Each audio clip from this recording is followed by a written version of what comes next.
L'organon, outil, ou instrument, en grec ancien, est le nom scolastique utilisé pour désigner un ensemble de traités, principalement de logique, attribués à Aristote. Le titre d'organon n'est pas d'Aristote, il est mentionné pour la première fois par Diogène Laërce. Le fait même d'utiliser le terme des instruments pour désigner les traités logiques d'Aristote n'est pas neutre, mais prend place dans le cadre d'un débat philosophique, les stoïciens affirmant que la logique constitue une part entière de la philosophie, tandis que les péripatéticiens tardifs du lycée considéraient qu'il ne s'agissait que d'un outil. La composition précise de l'organon a varié selon les commentateurs, certains en particulier voulant inclure la rhétorique et la poétique. L'unité de conception qu'on attribue à ces traités dépend de la composition qu'on effectue. Inversement, on ne conçoit pas le même sens et la même fonction à l'organon selon qu'on y inclut tel ou tel traité. Au Moyen Âge, l'étude de la logique aristotélicienne était traditionnellement précédée de l'Isagoge, le commentaire de Porphyre. Les traités composant l'organon.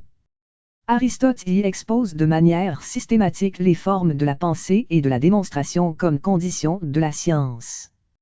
Les traités formeraient ainsi un ensemble complet dont les parties se suivent selon un ordre déterminé.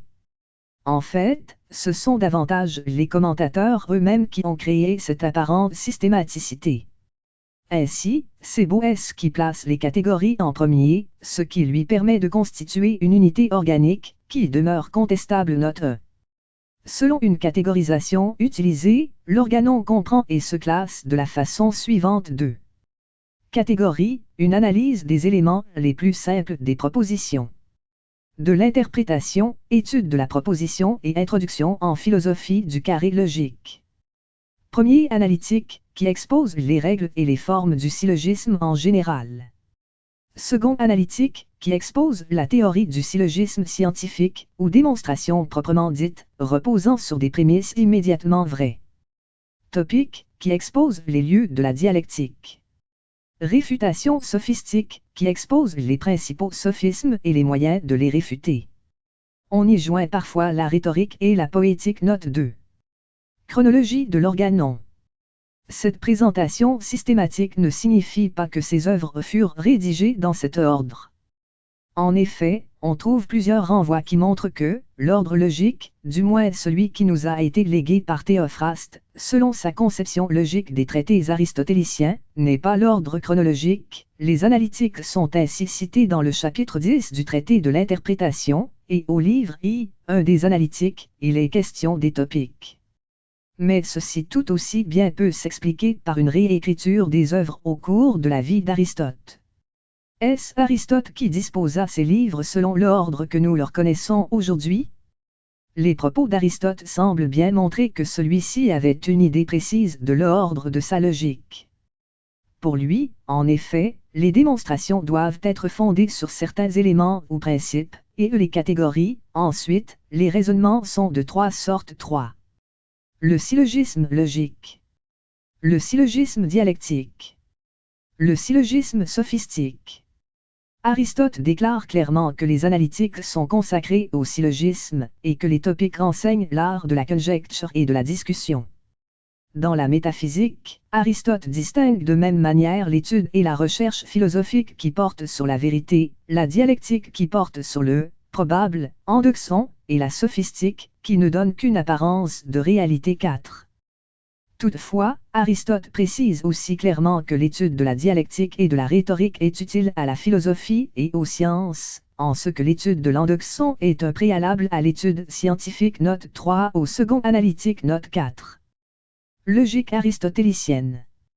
C'est une logique des termes où une proposition consiste en l'attribution d'un prédicat B à un sujet A, le lien étant assuré par un verbe.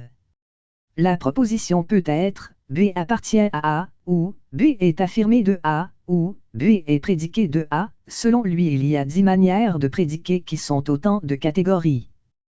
Par un jeu de transformation grammaticals, il n'a retenu que les catégories logiques de qualité et de quantité.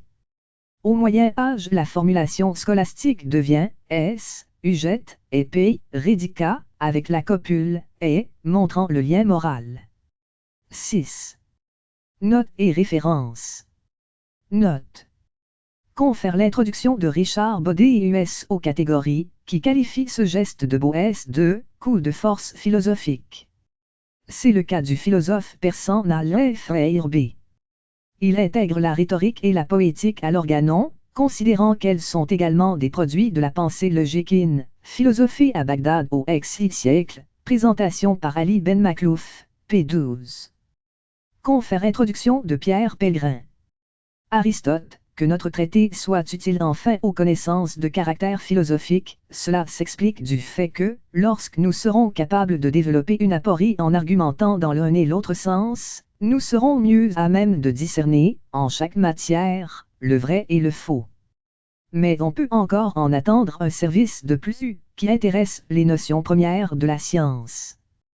Il est impossible, en effet, d'en dire quoi que ce soit en s'appuyant sur les principes spécifiques de la science considérée, puisque précisément les principes sont ce qui est premier au regard de tout le reste. Il est donc nécessaire, si l'on veut en traiter, d'avoir recours à ce qu'il existe d'idées admises à propos de chacune de ces notions. Cette tâche appartient en propre à la seule dialectique, ou du moins à elle principalement. De fait, sa vocation examinatrice lui ouvre l'accès des principes de toutes les disciplines 5. Référence.